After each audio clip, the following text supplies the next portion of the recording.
Sukap yang malang. Senja yang kau kirimkan sudah kuterima. Kukira sama seperti ketika engkau memotongnya di langit yang kemerah-merahan itu, lengkap dengan bau laut, desir angin, dan suara hempasan ombak yang memecah pantai. Ada juga kepak burung-burung, lambaian pohon-pohon nyiur dalam kekelaman. Sementara di kejauhan, perahu layar merayapi cakrawala dan melintasi matahari yang sedang terbenam. Aku pun tahu Sukap, senja yang paling keemas-emasan sekalipun hanya akan berakhir dalam keremangan menyedihkan. Ketika segala makhluk dan benda menjadi siluet, lantas menyatu dalam kegelapan. Kita sama-sama tahu keindahan senja itu. Kepastiannya untuk selesai dan menjadi malam dengan kejam. Manusia memburu senja kemana-mana. Tetapi dunia ini fana Sukap, seperti senja. Kehidupan mungkin saja memancar gilang gemilang, tetapi ia berubah dengan pasti. Waktu mengubah segalanya tanpa sisa, menjadi kehitaman yang membentang sepanjang pantai. Apakah engkau tahu? Suratmu itu baru sampai 10 tahun kemudian. Engkau tidak akan tahu Sukap. Seperti juga engkau tidak akan pernah tahu apa yang terjadi dengan senja yang kau kirimkan ini. Senja paling tidak berharga dalam hidupku Sukap. Senja sialan yang paling tidak mungkin diharapkan manusia. Senja ini baru sampai setelah 10 tahun. Karena tukang pos yang jahil itu rupanya penasaran dengan cahaya merah keemas-emasan yang memancar dari amplop itu Sukap. Cahaya itu telah mengganggunya semenjak ia menggenjot sepeda dari kantor pos, berkilau-kilau dan memancar di tas surat yang tergantung di boncengan sepeda. Begitu rupa, sehingga cuaca siang hari menjadi kacau, angin menderu-deru, dan ombak terdengar menghempas-hempas meskipun ia bersepeda mendaki Bukit Kapur. Demikianlah, sehingga ia suatu ketika berhenti. Dari dalam tas itu terdengar suara-suara.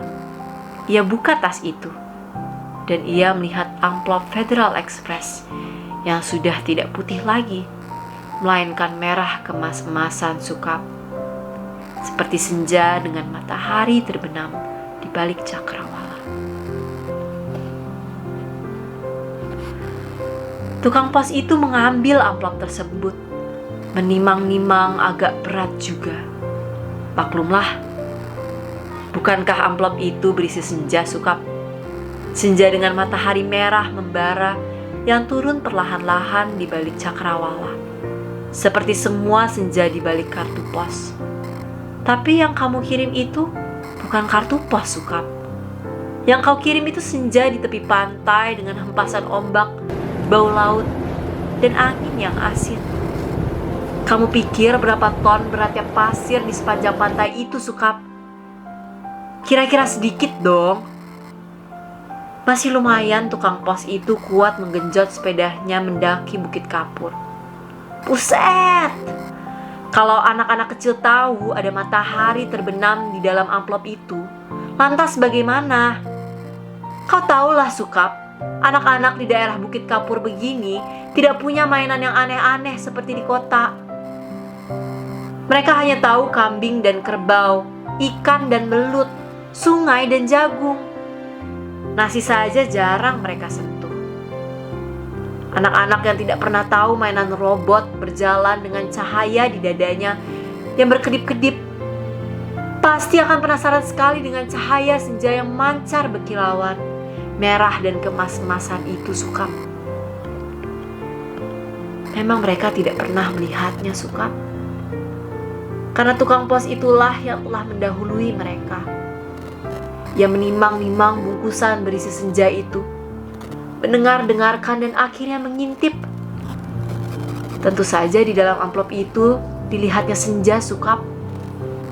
Senja terindah yang paling mungkin berlangsung di muka bumi. Ia mengintip dan terpesona.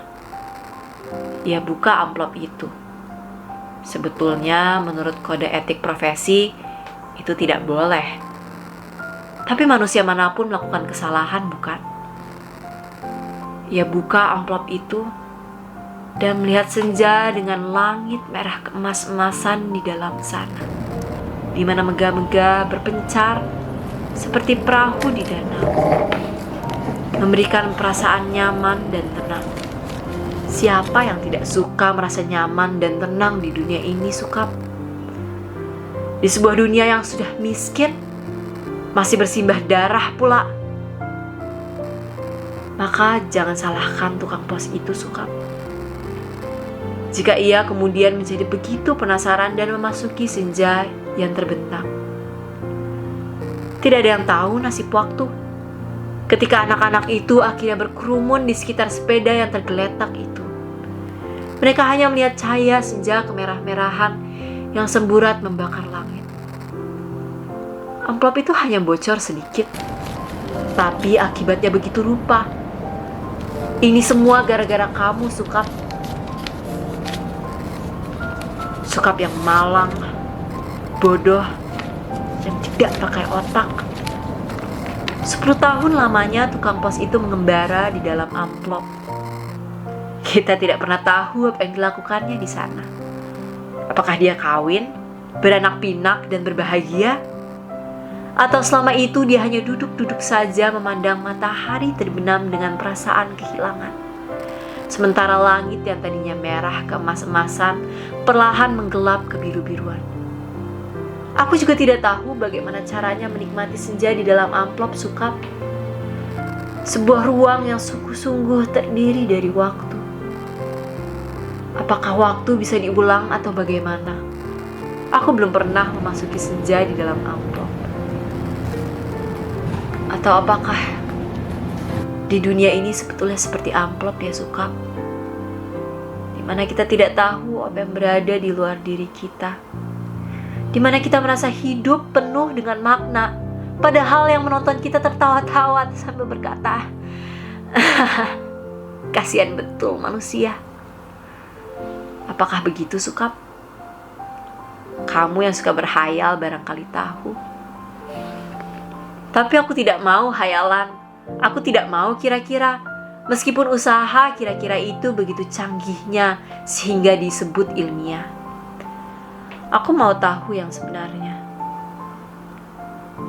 Apakah ada yang menyaksikan kita sambil tertawa-tawa? Kalau iya, apalah artinya hidup kita ini, Sukap? Tidakkah nasib manusia memang seperti ikan yang diternakan hanya untuk mengisi akuarium di ruang tamu seorang, yang barangkali juga tidak terlalu peduli kepada makna kehidupan ikan-ikan itu? Aku tidak pernah tahu. Tidak ada seorang pun yang tahu apa yang dialami tukang pos itu di dalam amplop, sampai ia keluar 10 tahun kemudian dengan wajah bahagia. Sukap yang malang, goblok, dan menyebalkan. Kamu tahu apa yang terjadi 10 tahun kemudian? Tukang pos itu tiba-tiba di depan rumah kami. Ya, rumah kami. Setelah 10 tahun banyak yang terjadi dong, Sukap. Misalnya bahwa aku kemudian kawin, beranak pinak, dan berbahagia. Jangan kaget. Dari dulu aku juga tidak mencintai kamu, Sukap. Dasar bego. Dikasih isyarat tidak mau mengerti. Sekali lagi, aku tidak mencintai kamu. Kalau aku toh kelihatan baik selama ini kepadamu, terus terang harus kukatakan sekarang. Sebetulnya aku ini cuma kasihan. Terus terang aku kasihan sama kamu, Sukap. Mencintai begitu rupa, tapi tidak tahu apa yang kamu cintai, sebetulnya tidak mencintai kamu. Makanya jangan terlalu banyak berhayal, Sukap. Pakai otak sedikit dong. Hanya dengan begitu kamu akan selamat dari perasaan cintamu yang tolol itu. Tapi bukan cinta yang sebetulnya ingin kuceritakan kepadamu, Sukap. Soal cinta ini sama sekali tidak penting. Kamu harus tahu akibatnya perbuatanmu ini, Sukap. mengirim sepotong senja untuk orang yang sama sekali tidak mencintai kamu. Tahu apa akibatnya? Begitu tukang pos itu pulang, setelah menceritakan kenapa kiriman Federal Express bisa terlambat 10 tahun, kubuka amplop berisi senja itu, dan terjadilah semua ini. Apakah kamu tidak tahu, Sukap? Senja itu meski cuma sepotong, sebetulnya juga semesta yang utuh. Kamu kira matahari terbenam itu besarnya seperti apa? Seperti apa? Kalau sepotong senja itu di dalam amplop terus sih tidak apa-apa. Tapi ini keluar dan lautnya membludak tak tertahankan lagi. Bagaimana aku tahu amplop itu berisi senja, Sukap? Aku bukan penghayal seperti kamu. Hidupku penuh dengan perhitungan yang matang. Aku tahu betul untung rugi setiap perbuatan, terutama apa untungnya dan ruginya untuk diriku sendiri. Betapa pentingnya hidupku selamat demi suamiku dan anak-anakku. Pura-puranya aku ini juga perempuan yang setia. Itulah sebabnya sebelum maupun sesudah kawin aku tidak sudi berhubungan dengan kamu, Sukap. Lagi pula aku tidak mencintai kamu. Tapi kamulah yang tidak tahu diri, mengirim senja tanpa kira-kira. Dunia ini jadi berantakan tahu. Berantakan dan hancur lebur tiada terkira. Setelah amplop itu kubuka, senja itu keluar. Matahari yang terbenam dari senja dalam amplop itu berbenturan dengan matahari yang sudah ada. Langit yang biru bercampur aduk dengan langit kemerah-merahan yang terus-menerus berkeredap menyilaukan karena cahaya keemas-emasan yang menjadi seburat tak beraturan. Senja yang seperti potongan kue menggelegar. Pantai terhampar seperti permadani di atas bukit kapur. Lautnya terhempas langsung membanjiri bumi dan menghancurkan segala-galanya. Bisalah kau bayangkan, Sukap? Bagaimana orang tidak panik dengan gelombang raksasa yang tidak datang dari pantai tapi dari atas bukit? Air bah membanjiri bumi seperti zaman Nabi Nuh. Dunia menjadi gempar. Tidak semua kapal dan perahu yang ada cukup untuk seluruh umat manusia, kan? Lagi pula sampai kapan kapal-kapal dan perahu itu bisa bertahan? Tidak satupun kota yang selamat. Lautan dari sejamu yang membuat langit merah membara itu menghempas dan membanjiri bumi dengan cepat sekali. Gedung-gedung pencakar langit di setiap kota besar di seluruh dunia, gunung-gunung tertinggi di muka bumi, semuanya terendam air. Sukap, bumi ini sekarang sudah terendam air. Di mana-mana air dan langit senja tak kunjung berubah menjadi malam. Sukap yang malang, paling malang, dan akan selalu malang. Aku menulis surat ini dengan kertas dan pena terakhir di dunia. Di atas puncak Himalaya. Di depanku ada sebuah sampan kecil dengan sepasang dayung dan sebungkus supermie. Itulah makanan terakhir di muka bumi. Sisa manusia yang menjadi penggembara lautan di atas kapal dan perahu telah mati semua karena kehabisan bahan makanan maupun mayat teman-temannya sendiri. Manusia memang banyak akal, tapi menghadapi senja dari dalam amplop itu tidak ada jalan keluar. Banyak orang mempertanyakan diriku, kenapa aku membuat dirimu begitu cinta menggebu-gebu, padahal cinta secuil pun juga tidak. Sehingga kamu mengirimkan sepotong senja itu kepadaku dan tumpah ruah membanjiri bumi. Tapi coba katakan, itu bukan salahku toh, Sukap. Aku tidak mau disalahkan atas bencana yang menimpa umat manusia. Mengapa cinta harus begitu penting sehingga kehidupan terganggu? Sekali lagi, ini bukan salahku. Air laut kulihat semakin mendekat. Setidaknya setengah jam lagi tempat aku menulis surat ini sudah akan terendam seluruhnya. Aku akan naik perahu, mendayung sampai Teler, makan supermie mentah, lantas menanti maut. Akan kukirim kemana surat ini? Barangkali kamu pun sudah mati, Sukap. Semua pengembara di lautan sudah mati. Sedangkan di puncak tertinggi di dunia ini tinggal aku sendiri. Dari hari ke hari memandang senja yang selesai, di mana matahari tidak pernah terbenam lebih dalam lagi. Semesta dalam amplop itu telah menjadi pemenang dalam benturan dua semesta. Namun semesta dalam amplop itu cuma sepotong senja, sehingga dunia memang tidak akan pernah sama lagi. Kalau aku mati nanti, bumi ini akan tetap tinggal senja selama-lamanya, dengan matahari terbenam separuh yang tidak pernah turun lagi, langit kemerah-merahan selama-lamanya, lautan jingga selama-lamanya, tetapi tiada ada seorang manusia pun memandangnya.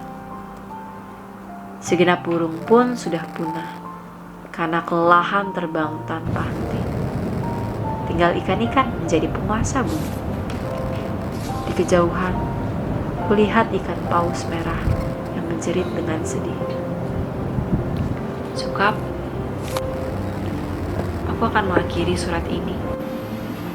Akan kulipat menjadi perahu kertas dan kulayarkan ke laut lepas. Bukan tidak mungkin surat ini akan terbaca juga. Entah bagaimana caranya, namun siapapun yang menemukannya akan membaca kesaksianku. Jika tidak, aku pun tidak tahu apa nasib waktu. Kupandang senja yang abadi sebelum melipat surat ini.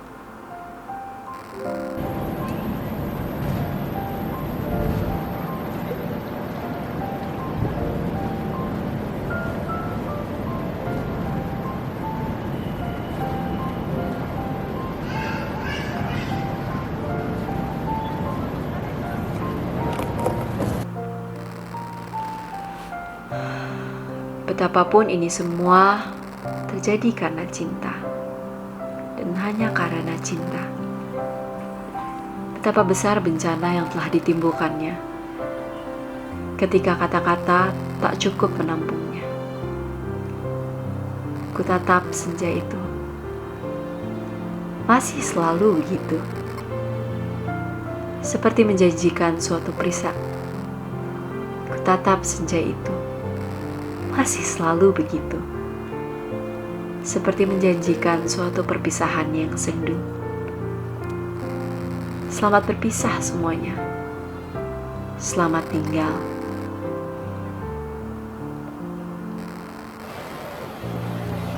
Alina, Pondok Aren, Sabtu 10 Februari 2001, pukul 8.45.